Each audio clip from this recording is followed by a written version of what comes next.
Praise the lord. ఈమె జోలి పోకుడి అని యేసుక్రీస్తు ప్రభువు ఒక స్త్రీ పక్షంగా కొంతమందిని హెచ్చరించాడు.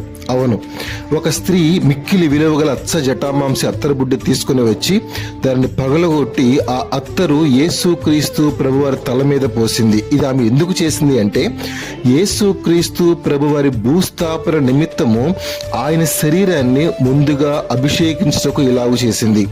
ఇది యేసుక్రీస్తు ప్రభు కొరకు ఒక మంచి కార్యాన్ని ఆమె చేస్తున్నప్పుడు అక్కడ ఉన్న కొందరు ఆమె మీద కోపపడి, ఇది నష్టము, ఈ అత్తరు అమ్మి 300 దేనారాల కంటే ఎక్కువ సొమ్ము వస్తుంది, అది బీదలకు పంచవచ్చు కదా అన్నప్పుడు యేసుక్రీస్తు ప్రభు వారు ఆమె పక్షంగా నిలవబడి ఆమెను ఆటంకపరుస్తున్న వారిని హెచ్చరించాడు.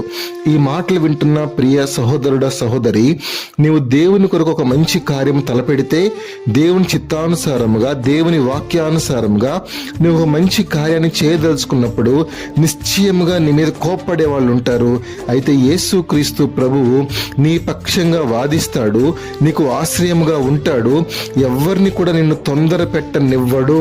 అంత మాత్రమే కాదు, ఎవరైనా సరే నీ జోలికి వస్తే యేసుక్రీస్తు ప్రభు వారు వెంటనే వారి జోలికి వెళ్తాడు.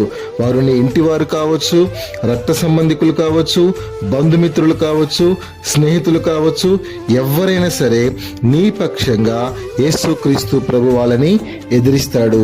నీవు చేయదలుచుకున్న మంచి కార్యాన్ని దేవుని మాట ప్రకారం దేవుని వాక్యానుసారముగా నీవు చేసి దేవుని మహిమపరచుదువు గాక. ఆమేన్.